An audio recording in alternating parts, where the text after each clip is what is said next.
Welcome to this tutorial. In this tutorial, I'm going to show you how you can share photos of collage or a collage of photos in your Instagram story.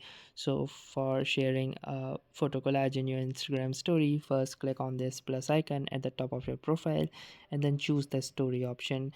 Then you need to select all of those photos that you want to embed into this particular collage.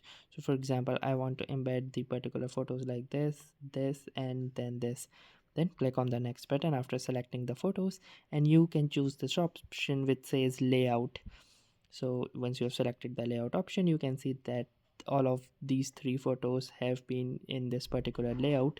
And if you want to change the position of these photos, you can do so by clicking on this edit layout button. And from here you can also choose to have it in a different way. Then once you have done this, simply click on this done button and click on this arrow at the bottom and click on the share button to share your story. Simply click on the done button and wait for the story to get uploaded.